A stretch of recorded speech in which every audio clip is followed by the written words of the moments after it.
Welcome back to Studio 701. There are a lot of talented people living right here in North Dakota. There are, and we like to celebrate the artists, the dancers, and the actors here in the state. Taking the stage 701 is John Clemo, Artistic Director of TruNorth Theater in Bismarck. Welcome to Studio 701, John. Yes, good morning. Thanks for having me. Yes, thanks for being here. You're going to tell us all about a new comedy playing at the TruNorth Theater. Your first comedy of the year. Yep. What can you tell us about it? Well, it's called Fooling the Beard by a fellow named Adam Hummel, who has had a decent career. His most popular work, of course, was something called The Movie Game, which BSC did a few years ago and was very popular. This one is one of his plays that hasn't got a whole lot of attention. It's called Fooling the Beard, as I said before, and it takes place in Hollywood in the mid-1940s. And it's this raucous comedy about a group of studio executives who are trying desperately to keep a secret. Their leading man has a secret. Their leading man for their latest big budget blockbuster war picture has a secret that a gossip columnist knows and is going to reveal, and they are doing everything they can to find a plan to mitigate it so it doesn't hurt their box office when the play opens the following night. This is something that I think could translate to today. I was just going to say, to a series on TV, anything. This seems like the kind of, drama that happens with big Hollywood movies even today. Yes, yeah, I agree, but there is virtually no drama in this whatsoever. Yeah, it's all because comedy. every plan that they make is harebrained. Okay. And as everything starts to unravel, secrets are revealed and plots are devised and countered, and it is just from the minute the play starts until the very end, it is a non-stop roller coaster. Oh, I'm so excited. You're so good at selling this, by the way. Thank you very much. Can you talk about the wardrobe? It looked like they had awesome costumes in this. Oh, we have begged, borrowed, and stolen from everybody in the area. Dakota Stage lent us some costumes, to which we are very grateful.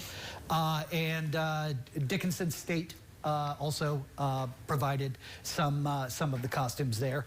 It is very difficult sometimes to find period tuxedos and period evening gowns that would be suitable for a film premiere, especially in Hollywood. So a lot of people have lent us the fruits of their wardrobe, and we appreciate it very much. But it's not so much about the costume, it's how it's worn. And I've been told in my past that I really know how to wear a cape.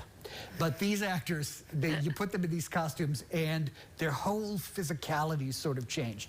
They're used to rehearsing in sweats and tennis shoes, and you put them in the dress shoes and the tuxedo, and all of a sudden it was like the posture got better, the diction was cool, and all of a sudden it was like, hey, I've got cufflinks. So it was really cool to see that the actors transition into those moments. Talk about the time and effort that goes into making this production come to life and that the folks put in to make it real. Well, we started with this play. The director, Tony Reinfeld, sent me this script. Oh, I can't remember how long ago, and he said, this would be something you want to do. And I read it the first time, and yeah, it clicked with me. The same way it clicked with Tony. And so we put our heads together, and Tony decided that he wanted to direct it. But this process didn't start at the beginning of this year. It started like last summer, that we were putting together these ideas of what we're going to do. And the auditions begin, you prep for the auditions. The auditions come, you see what kind of talent comes in, and you cast it the best way that you know how, putting together the best people for the job. And then it's 6 weeks of rehearsing, and there's not a whole lot of rehearsing because we all have to make a living. So we would rehearse maybe 5 days a week, maybe 2 or 3 hours a night. And it's just go, go, go all the time, analyzing the script, creating the relationships on the stage during rehearsals.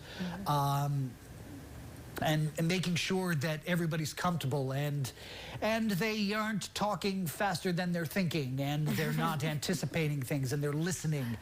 Part of the, it's more than just the memorizing the lines. It becomes more about the communication between the actors, the listening and responding. And that's actually what makes it real for the audience. That they're just not listening to people recite, they are listening to people converse. I told the actors on Saturday afternoon, I think, or Saturday evening, that all the pieces are in place. You have to, you have to listen to each other and listen to the audience, because they call theater a collaborative art. And that's because you have an actor, and you have a director, and you have a writer, and you have a technician, and you have a scenic designer and a costume designer. But the last part of it is the audience. You have to listen to the audience and how they're responding. And if they are responding, let them respond. Yes. Okay. There is nothing quite like that first laugh. Oh, I'm so excited. This sounds awesome. Thank you, John, so much for telling us all about it. It is my pleasure. Thank you for having us, and we appreciate it. Hope to see you again. Yeah, this has been Stage 701. Tickets for Full In the Beard are $17 and can be purchased by calling 701-557-1600, or you can visit TruNorthTheater.org or search True North Theater.